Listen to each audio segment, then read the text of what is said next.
महात्मा उपासक डॉक्टर सोहनराज तातेड़ पुनरुत्थान और आत्मविज्ञान के बाद अब ला रहे हैं सनातन सत्य, जैसी दृष्टि वैसी सृष्टि, कुदरत कुदरती रचना। भाई और बहनों, मातृशक्ति को नमन। स्टूडियो में आपका हार्दिक स्वागत है, अभिनंदन है, सत्कार है। सनातन सत्य दृष्टि विज्ञान कार्यक्रम के अंतर्गत हम आपकी रॉन्ग बिलीफ को समाप्त करके उसको राइट बिलीफ में बदलते हैं। आपकी नकारात्मक सोच को सकारात्मक सोच के अंदर बदलते हैं। आपको एक विजन देते हैं, आपको एक दृष्टि देते हैं। जैसी दृष्टि वैसी सृष्टि। जब आपको सही दिशा मिल जाती है तो आपका जीवन सही दिशा की तरफ ऊर्ध्वगामी होता रहता है और आपका मानव जीवन सफल हो जाता है। ये सारा कार्य हम अलग अलग एपिसोड्स के माध्यम से करते हैं। तो आज बहुत सुंदर एपिसोड लेकर के आपके सामने प्रस्तुत हो रहे हैं। आज का हमारा बड़ा दार्शनिक विषय है, मुक्ति किसकी। भाई और बहनों, मुक्ति किसे कहते हैं? मुक्ति का अर्थ होता है कि बंधन से छूट जाना। अगर कोई कैदी कैद के अंदर जकड़ा हुआ है, बेड़ियां लगी हुई है, उसको अगर बेड़ियां खोल दी जाती है तो मुक्त हो जाता है। एक तोता पिंजरे के अंदर बंद होता है तो वो कैदी कहलाता है, बंदी कहलाता है, और जब उसको पिंजरे से बाहर निकाल दिया जाता है तो वह मुक्त हो जाता है। ठीक इसी तरीके से हमारे इस शरीर के अंदर आत्म तत्व विराजमान है। वो प्रभु है, वो ईश्वर है, वो भगवान है, वो हमारा परमेश्वर है, वो जिंदा ईश्वर है।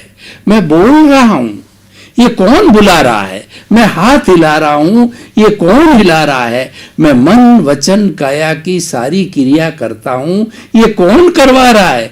इस शरीर की ताकत है क्या? नहीं, ये शरीर तो जड़ है। ये तो शरीर जलाने योग्य है, तभी मुर्दे को जलाया जाता है। अगर ये संभव होता है कि शरीर ही बोलता है तो आप मुर्दे को बुला करके देखिए, मुर्दा नहीं बोलता है।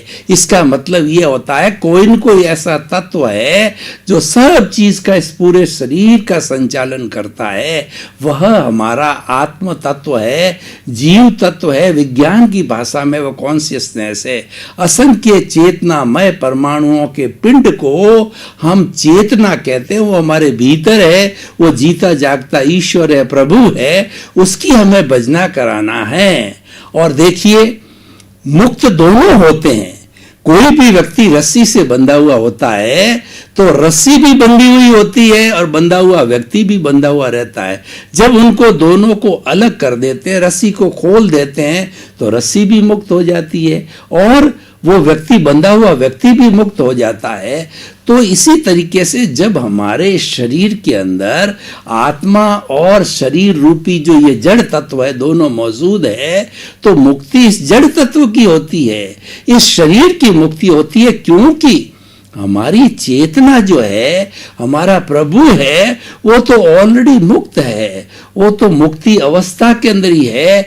वह हमारे कार्मण शरीर, कॉजल बॉडी, लिंग शरीर, राग द्वेष, कषाय, क्रोध, अहंकार, माया, लोभ और मोह का संसार रूपी जो अज्ञान है, उस अज्ञान रूपी रस्सी से वो बांधा हुआ है, जकड़ा हुआ है जन्म जन्मांतर के अंदर। तो इसको बांधने वाला वो अज्ञान है। जब वो अज्ञान संपूर्ण रूप से मिट जाता है तब हमारी आत्मा मुक्ति को चली जाती है, यानी वो सिद्ध शिला में जाकर विराजमान हो जाती है और वो ज्ञाता दृष्टा बन जाती है और वो अनंत सुख के धाम के अंदर चली जाती है, जहां कोई दुख नहीं होता है, जहां कोई शरीर नहीं होता है, केवल आनंद ही आनंद। वो सच्चिदानंद बन जाता है।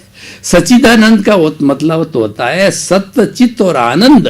जो मेरा प्रभु है, जो मेरी आत्मा है, जो चेतना है, जो कि आत्म तत्व है, वह जो है वह वो सच्चिदानंद के सत्य का मतलब अविनाशी है, कभी भी समाप्त नहीं होता है। समाप्त तो ये शरीर होता है, क्योंकि ये शरीर जड़ पदार्थ है, ये मैटर है और ये गलन मिलन धर्मा है और इसका वर्ण गंध रस स्पर्श होता है। ये हर क्षण बदलता रहता है। संसार के बदलने के साथ साथ में ये बदलता रहता है कि पहले जन्म लेता है और उसके बाद में जब बच्चे से वो बालक बनता है, बालक से जो है किशोर बनता है, किशोर से युवा बनता है, युवा के बाद प्रौढ़ बनता है और प्रौढ़ के बाद के वृद्ध बन जाता है। तो ये बदलता रहता है, ये शरीर बदलता है, क्योंकि ये बदलाव का जो लक्षण है वो जड़ तत्व का है। चेतन तत्व का कोई बदलाव नहीं रहती, वो तो भूत भविष्य वर्तमान में एक सी रहती है और वह अनंत ज्ञान वाला है, वह अनंत दर्शन वाला है, वह अनंत शक्ति वाला है और वह अनंत सुख का धाम है। तो भाई और बहनों, मुक्ति किसकी? मुक्ति इस शरीर की होती है। आत्म तत्व से अलग होने के कारण इसकी मुक्ति होती है। तो हम कहते हैं कि शरीर मुक्त हो गया। और दूसरे शब्दों के अंदर दार्शनिक दृष्टि से, अनेकांत की दृष्टि से बात करें तो दोनों मुक्त हो जाते हैं। जो हमारा कार्बन शरीर है, जो कि पौद्गलिक है और इस कॉस्मोस से जो बना है, तो जब दोनों अलग हो जाते हैं, दोनों की जब मुक्ति हो जाती है, तो ये जड़ तत्व पुनः जाकर के हमारे कॉस्मोस में, पृथ्वी में, जल में, अग्नि में, वायु में और आकाश में जाकर के और पुनः वो एसिमिलेट हो जाता है, पुनः जाकर के उसके अंदर सम्मिलित हो जाता है। तो भाई और बहनों, बहुत ही सुंदर विषय है। अब प्रश्न ये है कि हमने ये तो बता दिया कि मुक्ति किसकी है, पर क्वेश्चन ये है कि ये जानने से पूरा हमारा समाधान नहीं हुआ। ये तो केवल हमने थ्योरी जानी है, थ्योरी और एक्शन, थ्योरी और प्रैक्टिकल जब दोनों बात होती है तब समाधान निकलता है। आपने डॉक्टर को जाकर के दिखा दिया, डॉक्टर ने आपकी नाड़ी को देख दिया, डॉक्टर ने आपसे सारे टेस्ट करवा लिए और वो एक रिजल्ट पर पहुंच गया कि आपको जुकाम है। लेकिन जब तक आप जुकाम की दवा नहीं ले लेते हो तब तक जुकाम ठीक नहीं होता है। जुकाम का डायग्नोसिस होना ये तो आधा पार्ट हो गया और उसको, उस जुकाम का मिटना, उस जुकाम का क्षय होना है, ये दूसरा आधा पार्ट हो गया। दोनों मिलकर के होलिस्टिक बनते हैं। इसलिए थ्योरी और एक्शन बहुत जरूरी है। हमारा सनातन सत्य है, ये कुदरती रचना, कुदरत और कुदरत के कानून पर आधारित है। उससे आपको क्या प्राप्ति होती है, इसको अल्टीमेट ट्रुथ मिलता है। रियल की जो हमारे लाइफ की जो अल्टीमेट रियलिटी है वो आपको मिलती है, सार्वभौम सत्य मिलता है। और हम आपको ये क्यों देते हैं? हम इसीलिए देते हैं कि आपके जीवन के अंदर कभी सुख आता है, कभी दुख आता है। आप सुख और दुख के पलड़े के अंदर जीवन भर जो है झूलते रहते हो और ये आप ये पसंद नहीं करते। आप चाहते हो कि मेरे को तो परमानेंट सुख मिले, ये टेम्परेरी सुख की मुझे आवश्यकता नहीं है कि कभी भी मुझे थोड़ा आनंद हुआ फिर दुख हुआ। मुझे तो अक्षय सुख, एक तेल की धार की तरह, पानी की धार की तरह निरंतर रूप से रहने वाला सुख चाहिए, परमानेंट सुख चाहिए, जिसको हम शाश्वत सुख कहते हैं। तो वो जो है प्राप्त करने के लिए जो है अब हमें इस विषय की गहराई में जाना पड़ेगा। देखिए, प्रश्न ये है कि हमको बांधा किसने है? हमारे प्रभु को बांधा किसने है? जेल में किसने डाला है? मैंने पहले ही बताया कि वो अज्ञान के कारण जो है जेल में बंधा हुआ है और अज्ञान की प्रतिरोधात्मक शक्ति ज्ञान है। अज्ञान को ज्ञान से जो है मिटाया जा सकता है, ज्ञान से उसको अवशेष किया जा सकता है, ज्ञान से अज्ञान के अस्तित्व को समाप्त किया जा सकता है। और ये अज्ञान ही समस्त दुखों की जड़ है। हमारी भारतीय संस्कृति के अंदर और भारतीयतर हमारी जो वेस्टर्न कल्चर है, जो आत्मा में विश्वास करते हैं, सभी ने ये माना है और भगवान बुद्ध ने भी कहा है कि sorrow is omnipresent, the cause of sorrow is there, the cause of the sorrow is wishes, and if you will get rid of the wishes, you will get a eternal happiness, which is the goal of our life. भगवान महावीर ने कहा, अपना सच में सेजा मैतिंग भुए सुखप्पए। तुम्हें अगर मुक्ति चाहिए, तुम्हें शाश्वत सुख चाहिए, तो तुम स्वयं सत्य को खोजो। सत्य क्या है? सनातन सत्य ये है कि ये जो शरीर है वो मुझे पूर्व जन्म के कर्मों के भुगतान के लिए मिला है। ये जो है इसका फंक्शन अलग है और ये आप बंद करके आए हो। ये प्रकृति के अधीन है, कुदरत के अधीन है। कुदरत कुदरती रचना और कुदरत के कानून के अंतर्गत है। उस पर आपका कोई कंट्रोल नहीं है, उस पर आपका कोई बस नहीं है और उसमें आप कोई परिवर्तन नहीं कर सकते हो। आपने कभी टेप रिकॉर्डर को भरा होगा, आपने कभी सीडी डीवीडी को भरा होगा, उसके बाद के अंदर उस सीडी डीवीडी को किसी कार्यक्रम के अंदर दिखाया जाता है तो वो as it is CD DVD खुलती रहती है और जो कुछ उसके अंदर वो जड़ पदार्थ है जो उसमें भरा हुआ है वह ही बोलता रहता है या पिक्चर दिखाता रहता है। क्या उसमें परिवर्तन किया जा सकता है? नहीं किया जा सकता है। तो ठीक इसी तरीके से हम ये कहना चाहते हैं, अज्ञान जो आप पीछे से लेकर के आए हो, राग द्वेष जो पीछे से लेकर के आए हो, आपका उदय भाव और प्रारब्ध जो पीछे से लेकर के आए हो, जो आप द्रव्य कर्म पीछे से लेकर के आए हो, ये तो मन वचन काया की तीनों बैटरियां हैं। ये आपके जन्म से मृत्यु तक खुलती रहेगी, चलती रहेगी। उसके अंदर आप कुछ भी नहीं कर सकते। आप उसके अंदर जो है ये मानते हो कि ये मैं कर रहा हूं, कर्ता भाव मानते हो, तो ये फिर जो है नया रिचार्ज चालू करेगा। कर्म बंधन का मुक्ति में डालने का जो मुख्य कारण है कर्ता भाव। कर्ता भाव का अर्थ है कि ये कार्य करने वाला मैं हूं, ये घर मैंने बनाया, ये बंगला मेरा है और मैं करोड़ों की फैक्ट्री का मालिक हूं और मैं किसी का पिता हूं, मैं किसी का पुत्र हूं, मेरा बेटा, मेरा घर, मेरा धन, मेरा परिवार, यानी मैं और मेरा। तो उस जो है आई है वो तो मैं है। My are the belongings.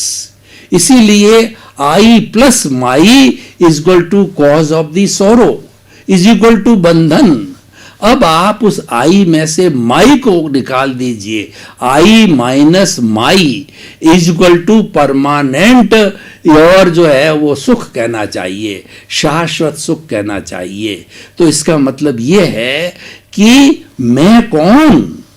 अगर मैं आप अपने आप को, इस शरीर को मैं मानते हो तो वो कर्ता भाव है और वही कर्म बंधन का कारण बनता है और उससे कॉजेस पड़ते हैं और एक कॉज को कॉज कहा जाता है, बंडल ऑफ द कॉजेस को कॉजल बॉडी कहा जाता है और उसको जैन दर्शन की भाषा में बात करें उसको कार्बन शरीर कहा जाता है और अगर सांख्य की भाषा में बात करें तो उसको लिंग शरीर कहा जाता है।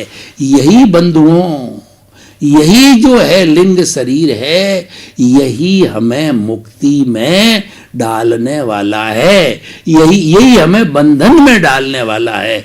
इसको हटा दो तो आपकी मुक्ति हो जाएगी।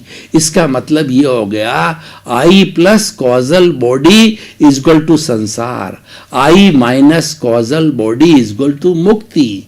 आपको करना क्या है, आपका लक्ष्य क्या बना इन सब बातों से कि लक्ष्य ये है कि कॉजल बॉडी को डाउन करो, कॉजल बॉडी की सफाई करो, कार्बन शरीर की सफाई करो, कर्मों की सफाई करो, राग द्वेष की सफाई करो।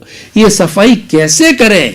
अब question here lies the point कि how to purify this causal body. उसके लिए जो है हमारे भगवान ने ये बताया, कॉजल बॉडी को समाप्त करने के लिए आप अपनी सीट को बदल दीजिए। आप अभी जैसे मेरा नाम सोहन राज है तो मैं सोहन राज की सीट पर बैठ गया, यानी मैं कर्ता बन गया। तो आप अकर्ता भाव कीजिए, अपनी पोस्ट को सोहन राज से बदल करके प्योर सोल की पोस्ट पर चले जाइए कि मैं सोहन राज नहीं हूं, मैं तो शुद्ध आत्मा हूं। और जो आपने ये मान रखा है कि मैं ही करता हूं, मैं ही करने वाला हूं, तो ये आपकी भ्रांत मान्यता है, ये आपका अज्ञान है, ये आपकी रॉन्ग बिलीफ है। इस रॉन्ग बिलीफ को तोड़ करके राइट बिलीफ में बदलना हमारे सनातन सत्य कार्यक्रम का उद्देश्य है। हम आपको ज्ञान दे करके इस रॉन्ग बिलीफ, आपकी भ्रांति को तोड़ देते हैं कि आप मात्र सोहनराज तातेड़ नहीं हो। सोहनराज हो, मान लिया, लेकिन सवाल ये है कि वह तो केवल व्यवहार है। ये सोहनराज रूपी जो पुतला है, ये पिछले जन्मों के कर्मों के लिए भुगतान का और लेकर के आए हैं, वो आपकी लायबिलिटी है, वो तो आपको क्लियर करना ही पड़ेगा। व्यवहार शुद्धि बिना निश्चय शुद्धि नहीं है। वो व्यवहार शुद्धि करने का अर्थ यही है कि कॉजल बॉडी को घटाना, उसके घनत्व को कम करना, और जो हमारे जितने भी कर्मों का डिस्चार्ज रूप के अंदर है, वो बर्फ की शिला की तरह पिघलते रहें, पिघलते रहें, पिघल करके जब जीरो हो जाता कॉजल बॉडी, तो वो संपूर्ण निर्जरा होती है, वो मुक्ति की अवस्था होती है, और हमारी आत्मा सिद्ध बुद्ध और मुक्त बन जाती है। तो भाइयों और बहनों, आप समझे, ये आपको कॉजल बॉडी को समाप्त करना है। कॉजल बॉडी को समाप्त करने का सीधा साधा तरीका हम आपको बताते हैं कि जब हमने आपको ज्ञान दिया है तो आपको आत्मपद पर बिठा दिया है कि रियलिटी के अंदर आप सोहनराज नहीं हो, आप तो शुद्ध आत्मा हो। शुद्ध आत्मा के लक्षणों को याद करो कि आप ज्ञाता हो, दृष्टा हो, आप जानने वाले हो और देखने वाले हो। आप जो है उस दशा में चले जाइए, उस सीट पर चले जाइए, और हम आपको ये दृष्टि विज्ञान देते हैं। ये रियल फुर्सत है कि आप मात्र जो है ये शरीर या आप मेरे नाम के अनुसार सोहनराज नहीं हो। ये जब दृष्टि बदल गई कि मैं तो शुद्ध आत्मा हूं और ये अलग है, मैं अलग हूं, ये तो जड़ है, ये तो पीछे से लेकर के आया है, ये कर्मों के भुगतान के लिए ये भी रहेगा, लेकिन मेरा जो वास्तविक अस्तित्व है वह शुद्ध आत्मा रूप है। तो भाई और बहनों, हम जो है इस निष्कर्ष को समझे, इसको भेद विज्ञान करें, दोनों रहेंगे। देखिए, जहाँ हमारा परिवार होता है तो परिवार में झंझट क्यों खड़े होते हैं कि व्यक्ति ये मान लेता है कि ये मेरा लड़का अच्छा नहीं है, ये नहीं रहना चाहिए, ये मेरी बेटी अच्छी नहीं है, मुझे अच्छी नहीं करती है, इसको यहाँ से हटाओ। या जो परिवार का कोई सदस्य है उससे आप द्वेष करते हो, तो किसी व्यक्ति ने जब आपके परिवार में जन्म लिया है, और जन्म इसीलिए लिया है कि कहीं न कहीं आपका हिसाब है, तो वह निमित्त रूप के अंदर आया है। हम जितने क्षण एक दूसरे के साथ में रहते हैं जीवित प्राणी के रूप में, चाहे गाय हो, चाहे भैंस हो, चाहे ऊंट हो, चाहे बैल हो, चाहे पेड़ और पौधा, ये हमारा संयोग होता है। ये संयोग जो खड़ा किया जाता है ये प्रकृति के अधीन होता है, ये कुदरती रचना और कुदरत के कानून के तहत होता है। ये हमारे बस की बात नहीं है, लेकिन हम उसमें टांग अड़ाते हैं, हम अपने उसके अंदर बुद्धि का उपयोग करते हैं। उपयोग नहीं करना चाहिए, उसको तो हुआ सो न्याय, उसको तो एज इट इज स्वीकार करो कि इसमें मेरा बस नहीं है। आपको एक भी अतिरिक्त सांस लेने की स्वतंत्रता नहीं है। जितना पूर्व जन्म से आप आयुष्य कर्म लेकर के आए हो, उस आयुष्य कर्म की सांसें बनती है, क्वांटिटी ऑफ द ब्रीथ्स बनती है, और उस क्वांटिटी जब संपूर्ण हो जाता है आयुष्य कर्म, जो कि हम पूर्व जन्म के अंदर सृजन कर देते हैं, तो पूरा समाप्त होने के बाद के अंदर जो हमारी लास्ट ब्रीथ आती है वो हमारा मृत्यु का क्षण होता है। उन मृत्यु के क्षण के अंदर आत्मा अन्य शरीर में जाकर के जन्म ले जाती है, और ये जो हमारा स्थूल शरीर जो हमको दिखाई दे रहा है ये मुर्दे के रूप में पड़ा रहता है। तो भाई और बहनों, ये समझने की कोशिश करो, इतनी सारी बातें कि मुक्ति किसकी और मुक्ति कैसे करें, ये बात मनुष्य ही समझ सकता है, क्योंकि मुक्ति का अधिकारी वास्तव में मनुष्य ही है। अगर ये बात मैं किसी भैंस के सामने करूं तो भैंस के सामने बीन बजाने के समान है, क्योंकि उसके पास में सारा जो डेवलप्ड सिस्टम नहीं है जिससे कि उसको ग्रहण कर सके। तो हर एक काम को करने के लिए सिस्टम की जरूरत होती है, और आज विज्ञान का युग है। अगर हम कंप्यूटर की बात करें, मोबाइल की बात करें, या किसी भी जो है वैज्ञानिक उपकरण की बात करें, तो उसके अंदर सॉफ्टवेयर और हार्डवेयर दो होते हैं मोटे मोटे तरीके से। तो हार्डवेयर होता है वो तो मशीन होता है, और सॉफ्टवेयर होता है वो प्रोग्राम होता है। तो हमारे शरीर में भी जो है ये हमारा आत्म तत्व है, वह सॉफ्टवेयर के रूप में, ये शरीर तो हार्डवेयर के रूप में। दोनों अलग अलग है, दोनों के फंक्शन अलग अलग है। और देखिए जड़ और चेतना में तो कितना फर्क है कि चेतन का एक भी परमाणु जड़ में नहीं है, जड़ का एक भी परमाणु चेतन में नहीं है। चेतन कभी भी जड़ नहीं बन सकता, और जड़ जो है वो जड़ कभी भी चेतन नहीं बन सकता है।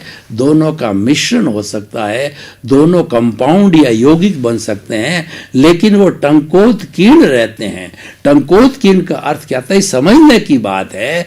मुक्त होने के लिए भेद विज्ञान को समझना पड़ेगा कि जो टंकोत्कीर्ण किसे कहा जाता है, कि मैं आपको उदाहरण देता हूं कि पानी जो है एक हमारे किसी कटोरे के अंदर है, उसके अंदर आप जो 5-7 बूंदें तेल की डाल दीजिए, और फिर उसको खूब मथते रहिए, लंबे समय तक मथते रहिए, तो आप देखोगे कि वो तेल की बूंदें तो पानी पर तैर रही है, उसके साथ में मिश्री की तरह या जो है नमक की तरह घुल करके, और मीठा या खारा जो स्वाद नहीं देती है, ये अलग ही रहती है। इसको हम टंकोत्कीर्ण कहते हैं। तो इस बात को गहराई से समझना चाहिए।